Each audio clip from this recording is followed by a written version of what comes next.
السلام عليكم ورحمة الله وبركاته.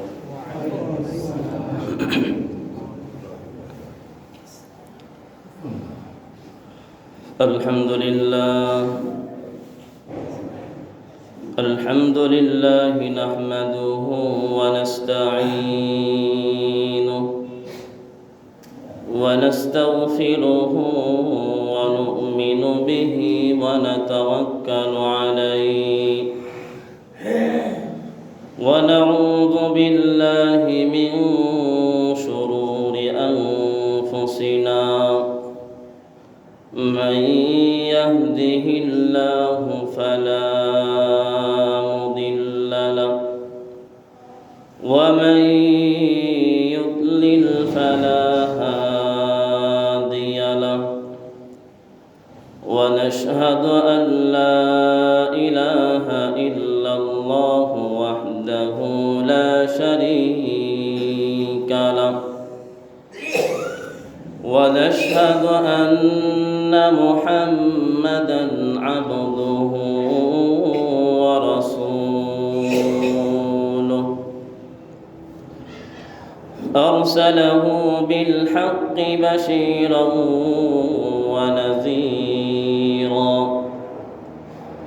اللهم صل على محمد وعلى آله وأصحابه أجمعين أما بعد فقد قال الله تعالى في كلامه المجيد أعوذ بالله من الشيطان الرجيم بسم الله الرحمن الرحيم يا أيها الذين آمنوا اتقوا الله حق تقاته ولا تموتن إلا وأنتم مسلمون وقال رسول الله صلى الله عليه وسلم إن المقسطين عند الله على منابر من نور الذي يعدلون في حكمهم وأهليهم وما ولوا সকলেই মুহাম্মদের সাথে দুরূদ ইব্রাহিম পড়বে اللهم صل على محمد وعلى آل محمد كما صليت على إبراهيم وعلى آل إبراهيم إنك حميد مجيد اللهم بارك على محمد وعلى آل محمد كما باركت على إبراهيم وعلى آل إبراهيم إنك حميد مجيد الحمد لله সর্বপ্রথম ওই জাতের শুকরিয়া আদায় করি যেই জাত মহান রব্বুল আলামিন আজকে পবিত্র জুমার দিন জুমার নামাজ আদায় করার জন্য আল্লাহর ঘর মসজিদে আসার তৌফিক দান করেছেন। সেজন্য অন্তর থেকে আল্লাহ তাআলাকে মহব্বত করে জবান খুলে আওয়াজ করে কালিমাত শুকর আদায় করি আলহামদুলিল্লাহ। কোরআন থেকে সূরাত আল ইমরানের 102 নম্বর আয়াত পাঠ করেছি। মুসলিম শরীফের রাসূল করিম সাল্লাল্লাহু আলাইহি ওয়াসাল্লামের হাদিস সমূহ থেকে তিনটি হাদিস সামনে রেখেছি। এই আয়াত এবং হাদিসগুলো সামনে রেখে কিছু আলোচনা করব। এই আলোচনা আমাদের প্রত্যেককেই আমলের নিয়তে, ইখলাসের নিয়তে শোনার তৌফিক দান করুন সকলে, আমিন।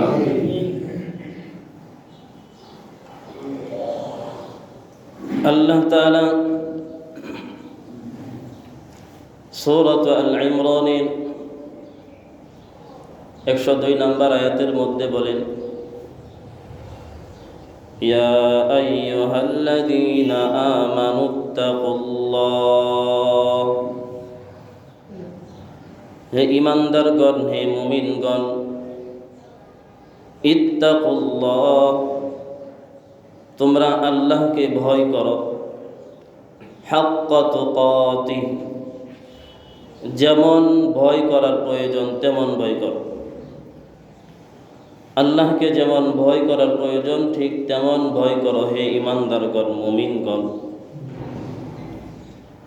ওয়ালা তামুতুন্না ইল্লা ওয়া আনতুম মুসলিমুন, আর তোমরা মৃত্যুবরণ করিও না মুসলমান হওয়া ছাড়া। এই আয়াত এবং রাসূল করিম সাল্লাল্লাহু আলাইহি ওয়াসাল্লামের একটি হাদিস, এই হাদিস এবং আয়াতের মধ্যে মানুষের জীবনের সূচনা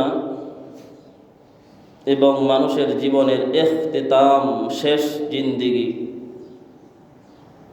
মানুষের জীবনের পূর্ণতা, এই সম্পর্কে গুরুত্বপূর্ণ কিছু আলোচনা আল্লাহ তাআলা যদি তৌফিক দান করেন আপনাদেরকে শোনাবো। রাসূল করিম সাল্লাল্লাহু আলাইহি ওয়াসাল্লাম এই হাদিসের মধ্যে ইরশাদ করেছেন, এই হাদিসের মধ্যে মানুষের সূচনা, মানুষের সৃষ্টির শুরু এবং মানুষের মৃত্যুকাল কেমন হওয়া দরকার, কেমন হবে বা কেমন হয়। আর যে আয়াত পাঠ করেছে এই আয়াতের মধ্যে আল্লাহ তাআলা বলেন মানুষের শেষ জমানাটা, মৃত্যুর সময়টা কেমন হওয়া প্রয়োজন, কেমন হওয়া দরকার। মানুষ এক একজনের এক একটি পরিচিতি থাকে, পরিচয় থাকে। বহু মানুষের বিভিন্ন ধরনের পরিচয়। যে ইঞ্জিনিয়ার হয় তার একটি পরিচয় হলো সে ইঞ্জিনিয়ার, যে আলেম হয় তার একটি পরিচয় হলো সে আলেম, যে সমাজের নেতা হয় তার পরিচয় একটি হলো সে সমাজের নেতা, যে সমাজের সভাপতি হয়, কোনো প্রতিষ্ঠানের সভাপতি হয় তার পরিচয় একটি, সে সভাপতি। কিছু কিছু মানুষের পরিচয় হলো তার যোগ্যতার দিকে খেয়াল করে তার পরিচিতি পায়। আরবিতে যেটাকে বলে লকব, কনিয়াত। বিভিন্ন মানুষের বিভিন্ন পরিচয় আছে। বিশেষ করে কিছু মানুষের পরিচয় হলো, এই মানুষগুলো বাংলাদেশি, এদের পরিচয়। কিছু মানুষের পরিচয় হলো এরা সৌদি আরব, পাকিস্তান, ইন্ডিয়ান, বিভিন্ন রাষ্ট্রের পরিচয় হয়। পরিশেষে আমাদের সবচাইতে গুরুত্বপূর্ণ পরিচয় যেটা আমার আপনার পরিচয়, সেই পরিচয় হলো আমি আপনি একজন মুসলমান। আমি আপনি একজন কি? মুসলমান। আমি মসজিদের ইমাম, বাংলাদেশি মসজিদের ইমাম। আমার সবচাইতে গুরুত্বপূর্ণ পরিচয় আমি হলো মুসলমান। আপনি মসজিদের সভাপতি, আপনার সবচাইতে গুরুত্বপূর্ণ পরিচয় হলো আপনি মুসলমান। আপনি ব্যবসায়ী, আপনি কর্মচারী, চাকরিজীবী, আপনার সবচাইতে বড় পরিচয় হলো আপনি মুসলমান। যারা মুসলমান তাদের সবচাইতে গুরুত্বপূর্ণ পরিচয় হলো মুসলমান। সবচাইতে গুরুত্বপূর্ণ পরিচয় কি? মুসলমান। আবার কিছু কিছু মানুষের পরিচয় আছে তারা হলো হিন্দু, কিছু কিছু মানুষের পরিচয় আছে বৌদ্ধ, নাসারা, খ্রিস্টান। এই এত পরিচয়ের মধ্যে আল্লাহর নিকটে সবচাইতে গুরুত্বপূর্ণ পরিচয় হলো মুসলমান। বলেন না সুবহানাল্লাহ। কোরআন হাদিসের কোনো আয়াত বা কোনো হাদিসের মধ্যে, কোনো পৃষ্ঠায়, কোনো পাতার মধ্যে কোনো জায়গায় লেখা নাই তোমার মৃত্যুটা যেন আলেম হওয়ার পরে হয়, তোমার মৃত্যু যেন ইমাম হওয়া অবস্থায় হয়, তোমার মৃত্যু যেন মুহাক্কিক হওয়া অবস্থায় হয়, তোমার মৃত্যু যেন নেতা অবস্থায় হয়, তোমার মৃত্যু যেন সভাপতি অবস্থায় হয়, তোমার মৃত্যু যেন রাষ্ট্রীয় নায়ক অবস্থায় হয়। আল্লাহ তাআলা এগুলো কোনো কিছুর কথা বলেন নাই। আল্লাহ বলেছেন ওয়ালা তামুতুন্না ইল্লা ওয়া আনতুম মুসলিমুন। তুমি যখন মৃত্যুবরণ করবে, ইন্তেকাল করবে, দুনিয়ার থেকে বিদায় নেবে, তোমার সবচাইতে গুরুত্বপূর্ণ পরিচয় হলো তুমি মুসলমান কিনা। দুনিয়ার থেকে বিদায় নেওয়ার সময় আমার সবচাইতে গুরুত্বপূর্ণ হলো আমি মুসলমান। আল্লাহ আমাকে জিজ্ঞাসা করবেন, আল্লাহ দেখবেন আমি মুসলমান কিনা, আল্লাহ দেখবেন না আমি ইমানদার, আল্লাহ দেখবেন না আমি ইমাম কিনা, আল্লাহ দেখবেন না আমি হাফেজ কিনা, আল্লাহ দেখবেন না আমি শিক্ষিত কিনা, আমি মূর্খ কিনা, আমি ব্যবসায়ী কিনা, আমি ডাক্তার, ইঞ্জিনিয়ার কিনা। আল্লাহ দেখবেন আমি মুসলমান কিনা। আমার কথা বুঝে থাকলে সকলেই কষ্ট করে বলবেন আমাদের সবচাইতে গুরুত্বপূর্ণ পরিচয় কি? আমরা মুসলমান। আমি মুসলমান, আপনি মুসলমান। এইটা সবচাইতে গুরুত্বপূর্ণ পরিচয়।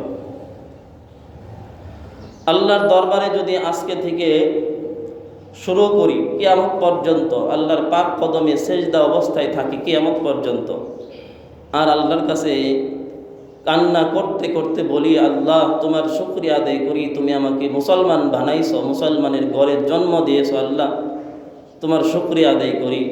ওই কিয়ামত পর্যন্ত শুকরিয়া আদায় করলেও আমাকে আপনাকে আল্লাহ যে মুসলমান বানাইলেন, এই বানানোর শুকরিয়া আদায় হবে না। চিল্লায় বলেন সুবহানাল্লাহ।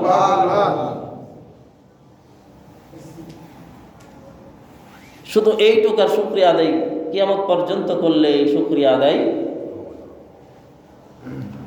আল্লাহকে খুশি করার জন্য মহব্বতের সাথে কালেমাতে শুকর আদায় করে আলহামদুলিল্লাহ, আল্লাহ আমাকে আপনাকে মুসলমান হিসেবে কবুল করেছে।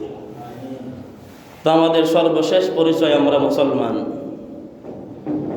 রাসূল করিম সাল্লাল্লাহু আলাইহি ওয়াসাল্লামের যে হাদিস আমি সামনে রেখেছি, মুসলিম শরীফের হাদিস, রাসূল বলেন ইন্না আহাদাকুম ইউজমাউ খালকুহু ফি বাতনি উম্মিহি 40 ইয়াওমা।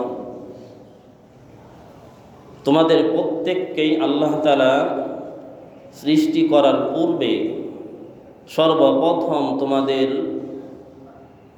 মার গর্ভে, মাতৃগর্ভে, মার রেহেমে সর্বপ্রথম আল্লাহ তাআলা 40 দিন নাপাক পানি অবস্থায় রেখেছিলেন। সুম্মা ইয়াকুনু আলাকাতান মিসলা যালিক।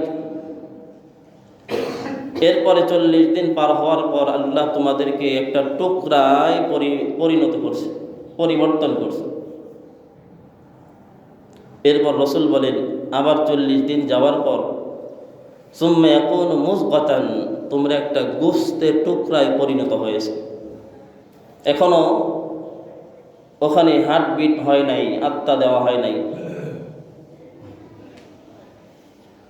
এরপরে রাসূল করিম সাল্লাল্লাহু আলাইহি ওয়াসাল্লাম বলেন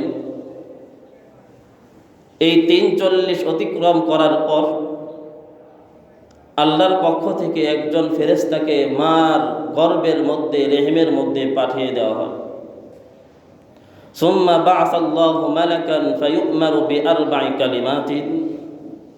এই ফেরেশতাকে আল্লাহ তাআলা চারটি দায়িত্ব দিয়ে, চারটি কাজ দিয়ে মার রেহেমের মধ্যে পাঠায়। কয়টি কাজ? চারটি কাজ। আল্লাহ বলেন তোমাকে এই চারটি কাজ দিলাম, দায়িত্ব দিলাম, এই দায়িত্বগুলো তুমি মাতৃগর্ভে গিয়ে, রেহেমের মধ্যে গিয়ে তোমার দায়িত্ব পালন করবে। তো ওই ফেরেশতা আল্লাহর পক্ষ থেকে মার রেহেমের মধ্যে চলে আসে। আল্লাহ ফেরেশতাকে হুকুম করে, সর্বপ্রথম উক্তুব আমালা, তুমি সর্বপ্রথম তার জন্য লিখবে সে কি কি আমল করবে। ওয়ারিজকাহু, দ্বিতীয় নাম্বার, তার রিজিকটা তুমি লিখে রাখবে। তার রিজিকটা তুমি কি রাখবে? লিখে রাখবে। তো আমার আপনার রিজিক আল্লাহ তাআলা আমার আপনার আমল ওই মার গর্ভের মধ্যেই লিখে দিয়েছে। এক লোকমা রিজিক থাকতে আমি আপনি দুনিয়ার থেকে বিদায় নিব না, আবার এক লোকমা বেশি খেয়েও আমি আপনি দুনিয়ার থেকে বিদায় নিব না। রিজিকের মধ্যে সব ভালো কাজ অন্তর্ভুক্ত। শুধু রিজিক বলতে খাবার খাওয়া, এটাকে রিজিক বলে না। রিজিকের মধ্যে সব ভালো কাজ শামিল। দুনিয়ার বুকে যত ভালো কাজ আছে সব ভালো কাজ রিজিকের অন্তর্ভুক্ত। আল্লাহর কাছে রিজিক চাওয়া, আল্লাহ আপনি আমাকে উত্তম রিজিক দান করেন, এই দোয়াটা আল্লাহর নিকটে দোয়া হয়ে যাবে। আল্লাহ আপনি আমাকে উত্তম ব্যবস্থাপনা সব দিকেই দান করেন, রিজিকের ব্যাপারে, আমলের ব্যাপারে, সব দিকেই আপনি আমার রিজিকের ব্যবস্থা করেন। এই যে আমি আপনাদের মসজিদে ইমামতি করতেছি, এটা নেক আমল নাকি বদ আমল? আমল, নেক আমল। এটা রিজিকের অন্তর্ভুক্ত। আল্লাহ পাক আমার রিজিকে যেই কয় উক্ত নামাজ এই মসজিদে লিখে রেখেছেন, ওই কয় উক্তর এক উক্ত কম আমি ইমামতি করব না, এক উক্তর বেশিও আমি ইমামতি করব না। দুনিয়ার সকল শক্তি মিলেও আমাকে এক উক্ত কম নামাজ পড়াইতে পারবে না, দুনিয়ার সব শক্তি মিলেও আমাকে এক উক্ত নামাজ বেশি পড়াইতে পারবে। আমার রিজিক লেখা আছে। এরপরে আল্লাহ ফেরেশতাকে বলেন, ওয়া আজালা, তুমি তার নির্দিষ্ট সময়ে মৃত্যুটা লিখে রাখবে, কোন সময় মৃত্যু হবে। 1 সেকেন্ড আগেও না, 1 সেকেন্ড পরেও না, হিসাব করে লিখবা। 1 সেকেন্ড আগেও না, 1 সেকেন্ড পরেও না। এরপরে আল্লাহ বলেন, ওয়া শাকী আও সাঈদুন, সে কি সৎ হবে না বদ হবে, অসৎ হবে, সে কি সৎ পথে চলবে নাকি অসৎ পথে চলবে, তুমি লিখে রাখবা। এই চারটি বিষয়, চারটি দায়িত্ব ফেরেশতাকে দিয়ে মাতৃগর্ভের মধ্যে পাঠিয়ে দেয়। প্রথম নাম্বার তার আমল লেখেন, দ্বিতীয় নাম্বার তার রিজিক লেখেন, তৃতীয় নাম্বার তার মৃত্যুর সময় লেখেন, চতুর্থ নাম্বার সে কি বদ পথে চলবে না নেক পথে চলবে, সৎ পথে চলবে না অসৎ পথে চলবে। এরপরে আল্লাহ বলেন, রসুল বলেন, সুম্মা ইনফাখু ফি, এই চারটা জিনিস লেখার পর আল্লাহ তাআলা ওই গোশতের টুকরার মধ্যে রূহ ফেঁকে দেয়, আত্মা দিয়ে দেয়। বলেন না সুবহানাল্লাহ। এরপর রসুল বলেন, এই আত্মাটা, এই গোশতের টুকরাটা আস্তে আস্তে হাত পা গজায় আল্লাহর হুকুমে, ফেরেশতাদের মাধ্যমে। যখন তার দুনিয়াতে আসার সময় হয়, দুনিয়াতে চলে আসে খুব সহজভাবে। এরপর দুনিয়াতে আসার পর আস্তে আস্তে তার জীবন হায়াত বাড়তে থাকে, সে আমল করতে থাকে। রসুল বলেন, ফাইন্না রাজুলা মিনকুম লা ইয়ামালু হাত্তা মা ইয়াকুনু বাইনাহু ওয়া বাইনাল জান্নাহ। আগেই সুবহানাল্লাহ বলবেন না। রসুল বলেন, তোমাদের মধ্যে কিছু কিছু মানুষ আমল করবে, নেক আমল করতে করতে তার জীবনের শেষ পর্যায়ে চলে যাবে। তার মাঝে আর জান্নাতের মাঝে মাত্র 1 হাত ডিফারেন্স, 1 হাত দূরত্ব থাকবে। এই যে সুবহানাল্লাহ বলে ফেলেছে। নেক আমল করবে, নেক আমল করতে করতে তার মাঝে আর জান্নাতের মধ্যে 1 হাত দূরত্ব থাকবে, মানে জান্নাতের কাছে চলে যাবে একদম। এরপরে রাসূল বলেন ফায়াসবিকু আলাইহি কিতাবু, এরপরে তার লিখিত অনুযায়ী ফায়ামালু বিআমালি আহলিন নার, শেষ জমানায় এমন অন্যায় এমন নাফরমানি করবে, জাহান্নামের কাজ করবে, যেই আমল করলে জাহান্নামে যেতে হবে। জান্নাত মাত্র 1 হাত দূরে আছে, ওই জান্নাতে কাছে, জান্নাতের নিকটে পৌঁছে যাওয়ার পর এমন একটি আমল করবে যে আমলের কারণে জাহান্নামে যেতে হয়। এই আমল করার কারণে সারা জীবন নেক আমল করছে, শেষ বেলায় একটা অন্যায় করার কারণে জাহান্নামে যাবে। বলেন না নাউজুবিল্লাহ। এরপরে এবার সুবহানাল্লাহ বলবেন। এরপরে রাসূল বলেন ওয়ায়ামালু বিআমালি আহলিন নার ওয়ায়ামালু হাত্তা মা ইয়াকুনু বাইনাহু ওয়া বাইনান নার। দুনিয়ার মাঝে কিছু কিছু মানুষ সারা জীবন গুনাহ করবে, নাফরমানি করবে, নাফরমানি গুনাহ করতে করতে তার মাঝে আর জাহান্নামের মাঝে মাত্র 1 হাত দূরত্ব থাকবে। জাহান্নামের গেটের সামনে সে পৌঁছে যাবে, 1 হাত দূরত্ব, 1 হাত অগ্রসর হলেই জাহান্নামের মধ্যে গিয়ে পড়বে। আল্লাহর রাসূল বলেন এই 1 হাত দূরত্ব থাকা অবস্থায় ফায়ামালু বিআমালি আহলিল জান্নাহ, এমন একটা কাজ করবে, এমন একটা আমল করবে যে আমল করার কারণে সে জান্নাতে চলে যাবে। বলেন না সুবহানাল্লাহ।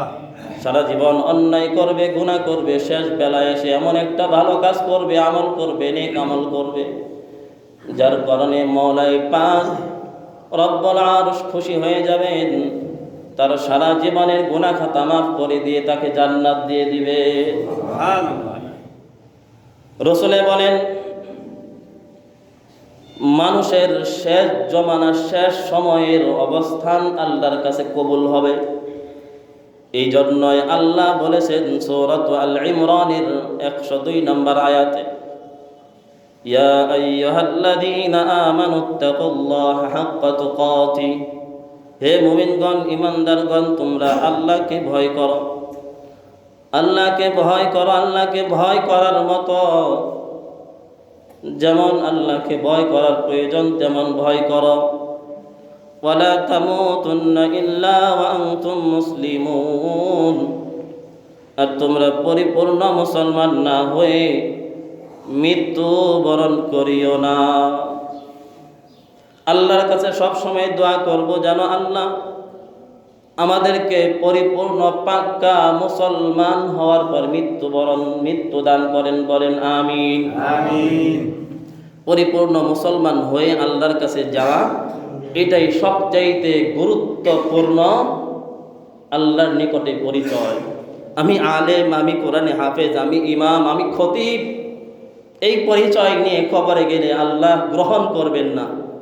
আমি নেতা, আমি অমুক, আমি ওসি, আমি ডিসি, আমি এমপি, আমি মন্ত্রী, এমন পরিচয় নিয়ে কবরে গেলে আল্লাহর কাছে গ্রহণযোগ্য হবে না।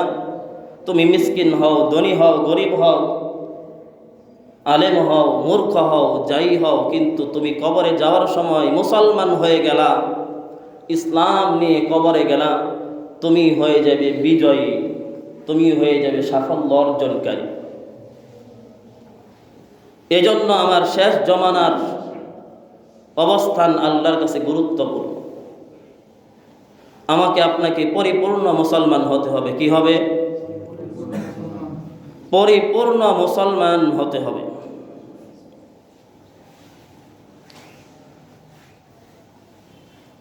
ইবনে কাসির রহমতুল্লাহ আলাই বড় একটা তফসির লিখছেন, তফসিরের নাম হলো ইবনে কাসির। এই আয়াতের ব্যাখ্যায় ইবনে কাসির রহমতুল্লাহ আলাই বলেন ওয়ালা তামুতুন্না ইল্লা ওয়া আনতুম মুসলিমুন। এই আয়াতের ব্যাখ্যায় ইবনে কাসির রহমতুল্লাহ আলাই বলেন আই হাফিযু আলাল ইসলাম, অর্থাৎ তোমরা ইসলামকে হেফাজত করে, ইসলামকে কি করে?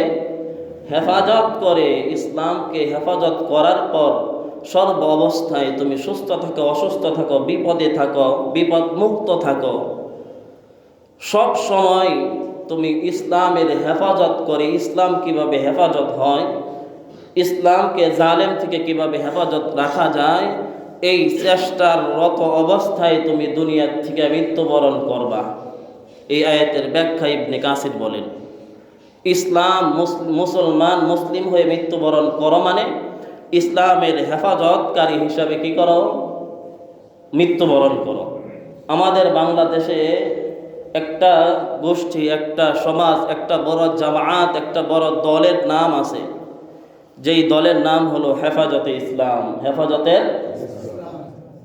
এই হেফাজতে ইসলাম যখন বলি তখন আমার ব্রেন, আমার মাথায় কাজ করে এই হেফাজতে ইসলাম নামাবাজার মসজিদের ইমাম, বাস স্ট্যান্ডের মসজিদের ইমাম, সারা সাভারের মসজিদের ইমাম, মাদ্রাসার আলেম, শিক্ষক, হাফেজ, এক দায়িত্ব। হেফাজতে ইসলাম বলতে আমরা এটাই বুঝি, কিন্তু হেফাজতে ইসলাম বলতে শুধু আলেম না, হেফাজতে ইসলাম বলতে সকল মুসলমান। আপনি মুসলমান, আপনিও হেফাজতে ইসলাম। হেফাজতে ইসলাম আপনার জন্য জরুরি, আপনার জন্য ফরজ। নামাজ যেমন ফরজ, হেফাজতে ইসলাম করা, ইসলামকে হেফাজত করা, দল করেন আর না করেন, হেফাজতে ইসলাম, ইসলামকে হেফাজত করা আপনার উপরে ফরজ। এরপরে এই ইসলাম হেফাজত হয় কিভাবে? তাফসীরের কিতাবের মধ্যে লেখেন, ফামান আকামা আহকামাল ইসলাম ফাকামাল আদলা। কিতাবের মধ্যে লেখেন হেফাজতে ইসলাম, ইসলাম হেফাজত হয় ইনসাফের মাধ্যমে। কিসের মাধ্যমে? ইনসাফের মাধ্যমে ইসলাম হেফাজত হয়। ইসলামের হুকুম, ইসলামের বিধান কায়েম করার মাধ্যমে ইনসাফ হয়, আর ইনসাফের মাধ্যমে ইসলাম হেফাজত হয়। আমরা সকলেই ইতিমধ্যে জেনেছি, জানি, দুনিয়ার বুকে এক সাহসী যুবক ছিল। গত জুমার থেকে এই জুমা পর্যন্ত কোটি কোটি মানুষ তার জন্য দোয়া করেছেন। তার নাম হলো উসমান হাদি রহমতুল্লাহি আলাইহি।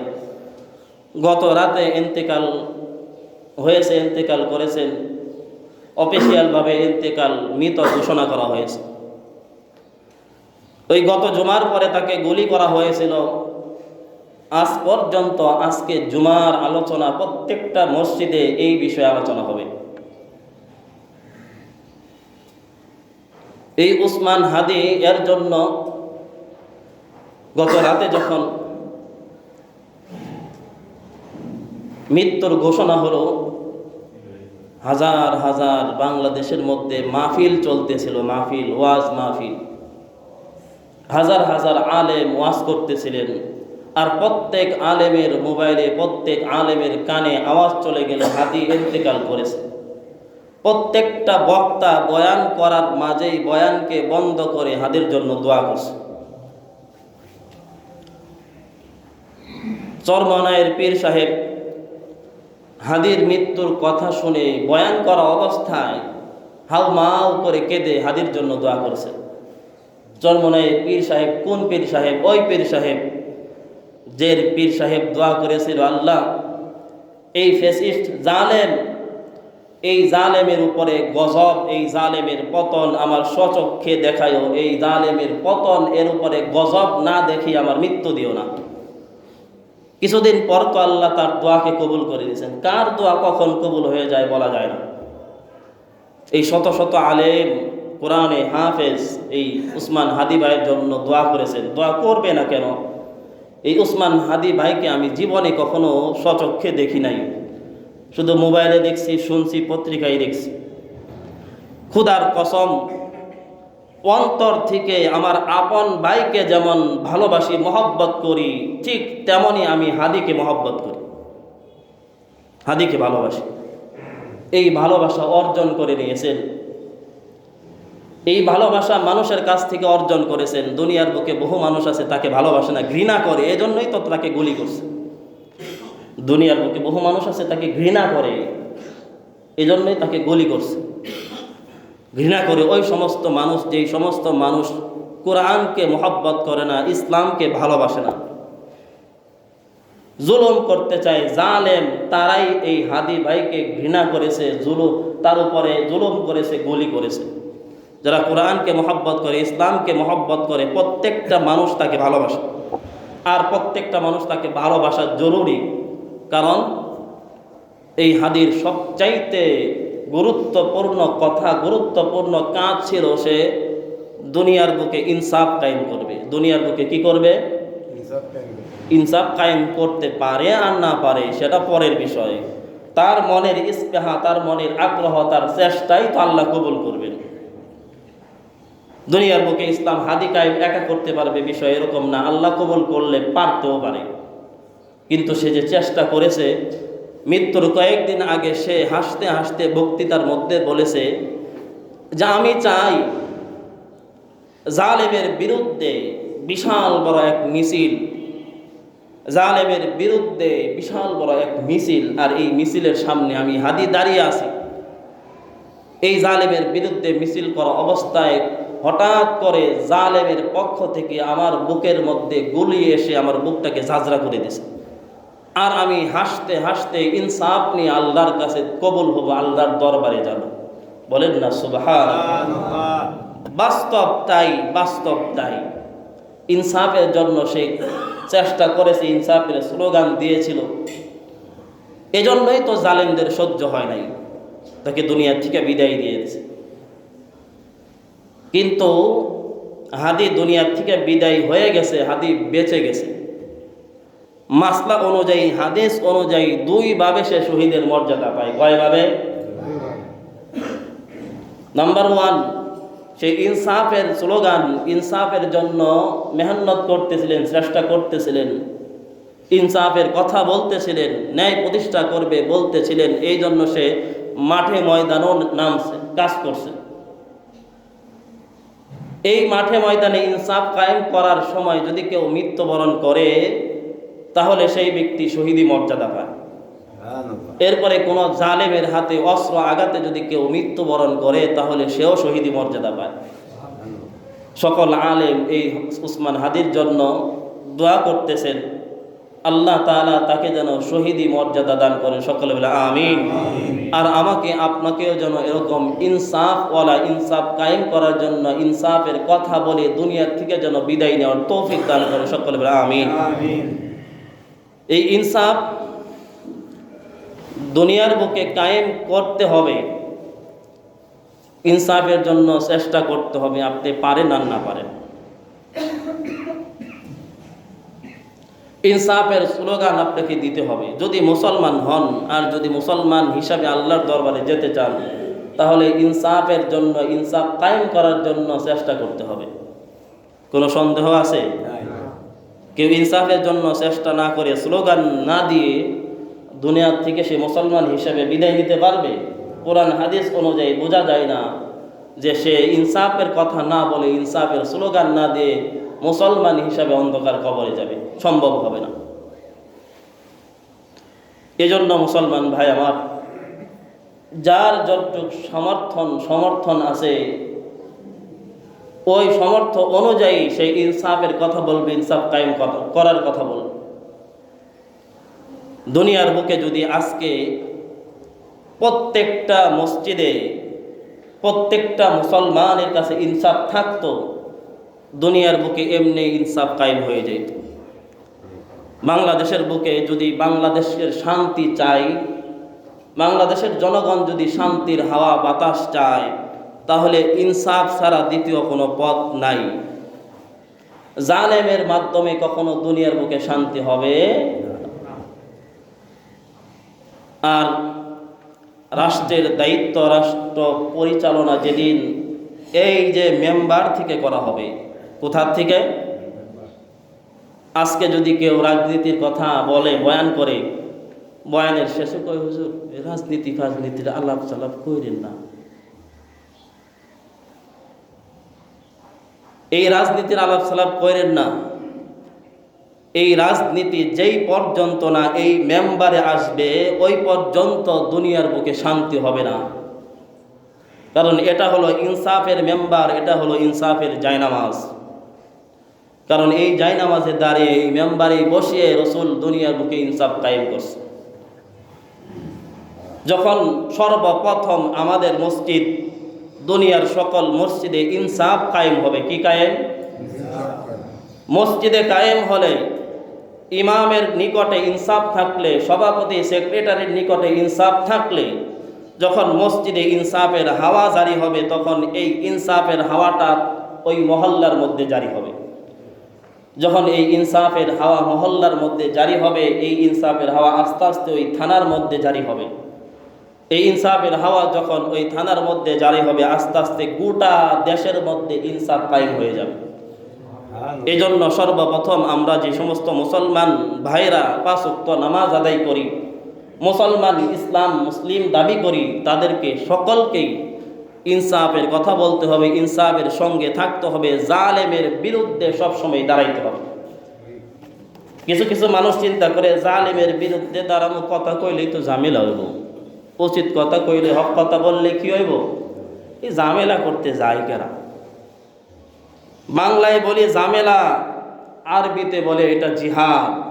খোদার কসম, অন্যায়ের বিরুদ্ধে যদি আপনি ঝামেলা করে, অন্যায়ের বিরুদ্ধে যদি প্রতিবাদ করে আপনি মৃত্যুবরণ করেন, আপনি কামিয়াব, আপনি শহীদি মর্যাদা পাবেন। বলেন না সুবহানাল্লাহ। এই অন্যায়ের বিরুদ্ধে, জালেমের বিরুদ্ধে প্রতিবাদ করার জন্য আমার সকল মুসল্লি ভাই প্রস্তুত আছেন তো ইনশাআল্লাহ?